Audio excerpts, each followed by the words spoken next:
Nova, I think we should cancel the podcast. I think we should just pack up the microphones and go home. Excuse me? We're literally recording right now. The red light is on, the cameras are rolling. What are you talking about? I'm serious. Look at my phone. Look at this email. I needed to write a difficult email to a potential sponsor this morning. I was stressing about it for an hour. Then I just asked an AI app to do it. It took 3 seconds. Okay, let me see. Hi, Robert. Regarding the partnership proposal, Keep reading. Look at the grammar. Look at the vocabulary.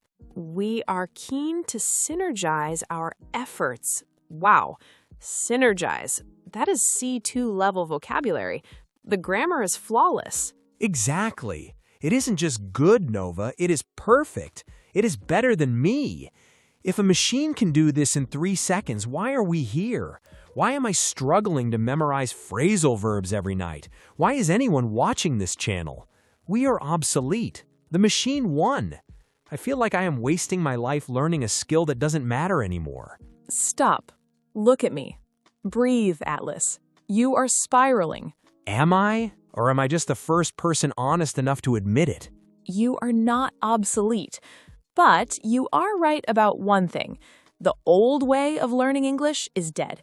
If you are learning English just to translate words like a machine, yes, you are finished.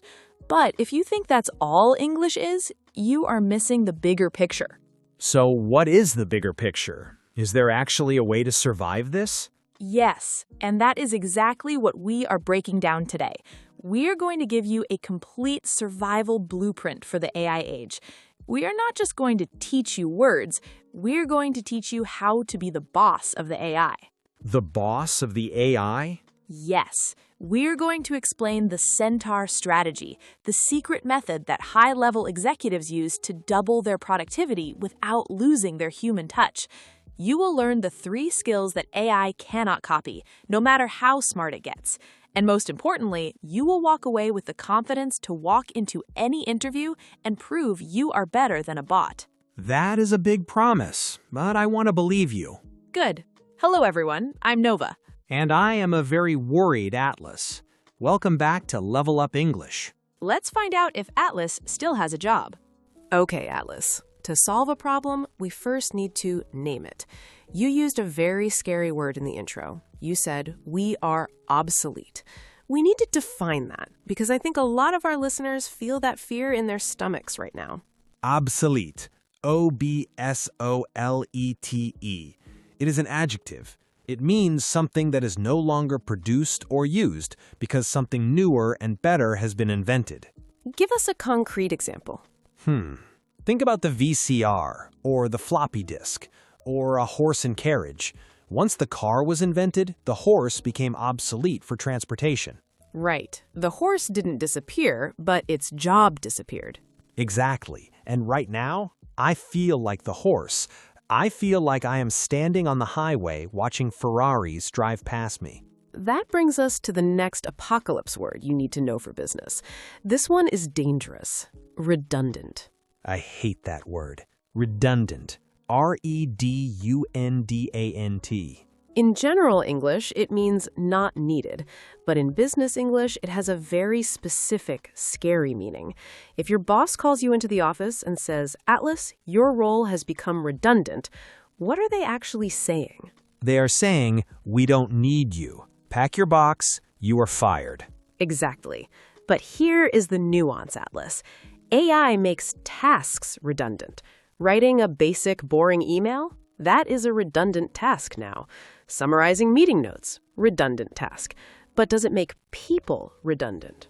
If all my tasks are redundant, aren't I redundant? Only if you refuse to adapt. This brings us to the third word, and this is the most important one. Mediocrity. Mediocrity. It comes from the word medium. It means the state of being average, being okay. Not good, not bad, just meh. Here's the hard truth. AI is the king of mediocrity. Think about how AI works. It scans the entire internet, the good, the bad, the boring, and it calculates the average response. It gives you the most statistically likely sentence. So it is the ultimate average English speaker. Yes. So if your English is average, you're in trouble. If you sound like a textbook, AI will replace you. If you write generic emails like, please find attached the file, you're invisible. But if you sound like a human, if you're distinct, you're safe. That hits hard. I want to ask the listeners right now, I want to know if I'm alone in this. Question. Be honest. Are you using AI to help you write in English? And does it make you feel lazy or does it make you feel smart? Type lazy or smart in the comments. I really want to know how you feel. Okay, Nova. I like the philosophy. Be distinct. Be real. It sounds nice on a coffee mug, but practically, I can't compete with the speed. I can write one thoughtful email in 10 minutes. AI can write 100 emails in 1 minute. How do I fight that volume? You are asking the wrong question. You don't fight it, you join it. In the professional chess world, they have a name for this. It is called a centaur. A centaur? Like the Greek myth? The creature that is half man, half horse? Yes. Listen to this. In chess, a computer can beat a human. We know that. But a human plus a computer, a centaur, can beat a computer. I see. Because the computer brings the calculation power and the human brings the intuition and strategy. Exactly. You need to become a centaur. This means you need to stop trying to be a writer. You need to change your job title, effectively. You need to become an editor-in-chief. Editor-in-chief? That sounds powerful. Like I'm the boss of a newspaper. What does an editor actually do? An editor doesn't write every word. An editor looks at the text produced by others or by AI and asks the critical questions. Is this true? Is this the right tone? Does this connect emotionally? Is this polite? So I let the AI do the heavy lifting, the grammar, the structure, the formatting, and then I come in and add the soul. Precisely. But, Atlas, and this is why our listeners need to keep studying, to be a good editor, your English actually needs to be better than before. Better? Why? Because you need to spot the mistakes. You need to spot the hallucinations. Hallucination. That is a specific AI term, right? Usually humans hallucinate when they are sick or on drugs, seeing things that aren't there. Yes, but in tech, a hallucination is when an AI confidently states a fact that is completely false. It lies with absolute confidence. It will invent phone numbers, invent laws, invent historical facts. So if I don't know English well, I won't catch the lie. I will look at the email and think, oh, perfect English, and send it. And then you send a crazy email to your boss and get fired. Wow. Okay, that makes sense. If I am the pilot, I need to know how to read the instruments. And that is exactly why you need to subscribe to this channel. We aren't teaching you robot English. We're teaching you the editor skills so you don't crash the plane. If you don't want to get left behind by the technology, make sure you are subscribed. We are going to navigate this future together. Okay, I am feeling a little less panicked. I have a strategy now. I am a centaur. Let's talk about the future. Since we are predicting the end of the world, or the change of the world, we should probably use the right grammar. Good idea. Predicting the future is tricky in English. Students always mix up will and going to. And today, I want to teach the advanced one, future perfect. Let's start with the basics to make sure everyone is on the same page. When do I use will versus going to for predictions? Use will for general beliefs, opinions, or things you are imagining. It is slightly softer. I think AI will change the education system. I believe humans will always be needed. And going to?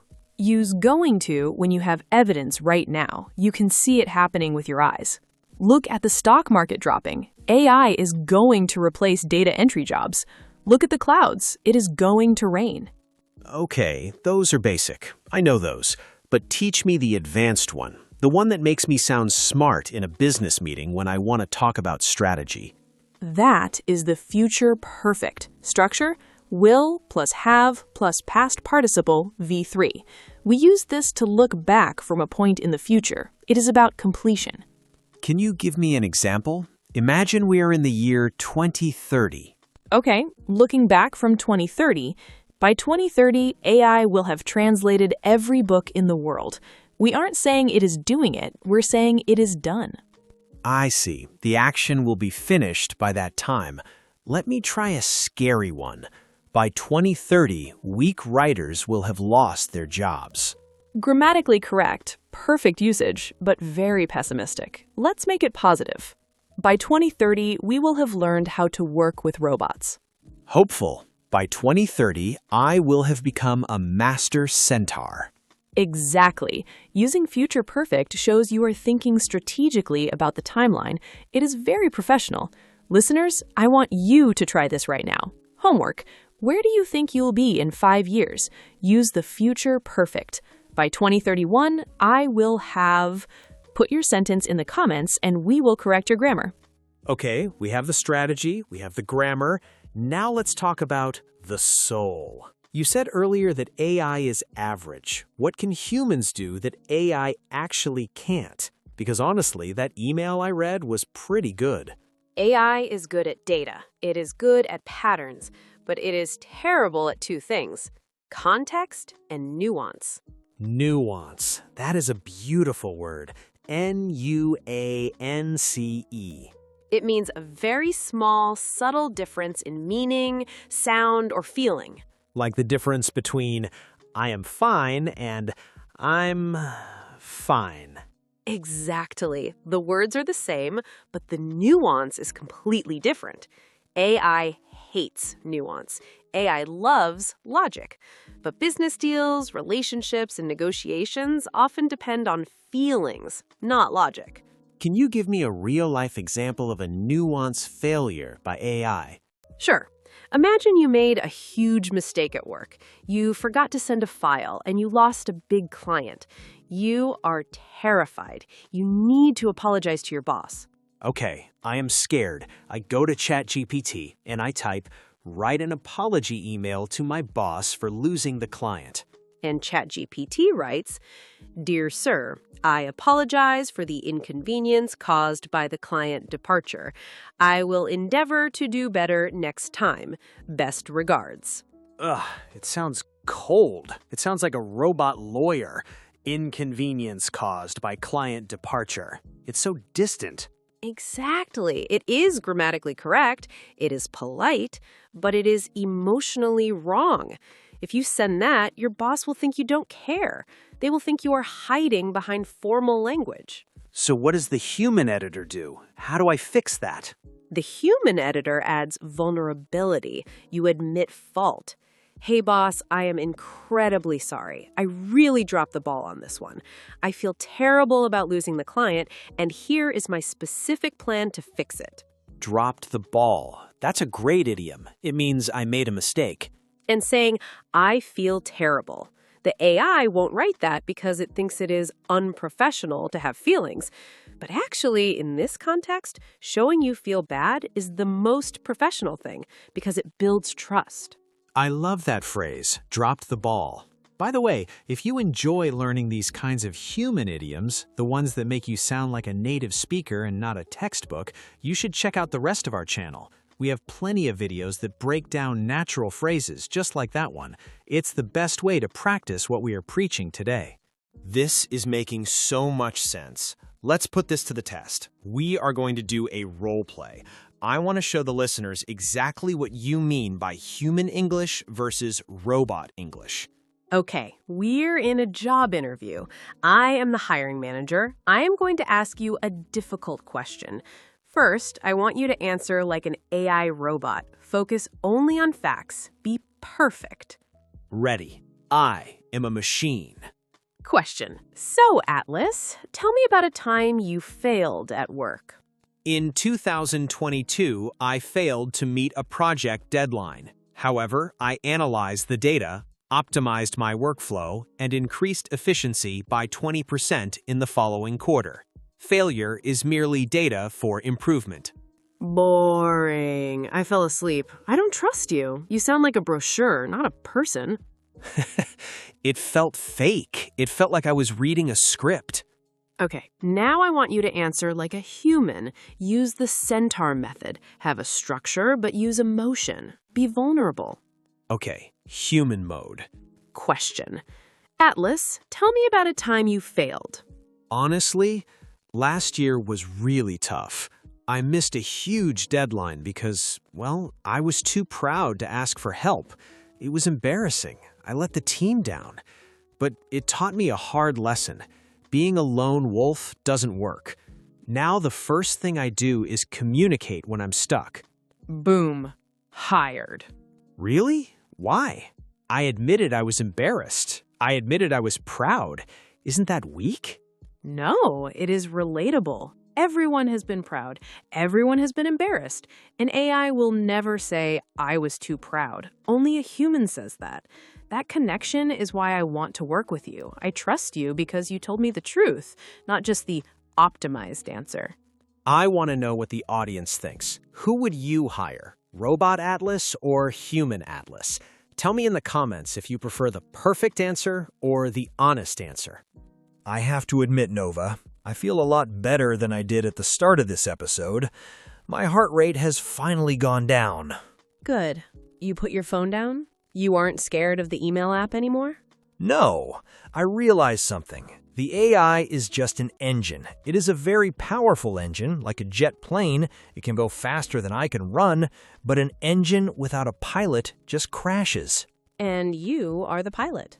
English is the control stick. If I don't understand the language, the grammar, the nuance, the vocabulary, I can't fly the plane. I can't check the navigation. I'm just a passenger, and I don't want to be a passenger. Exactly. Don't hide from the technology. Open it, use it, correct it, but never let it replace your voice. We hope this episode helped you fight your existential dread.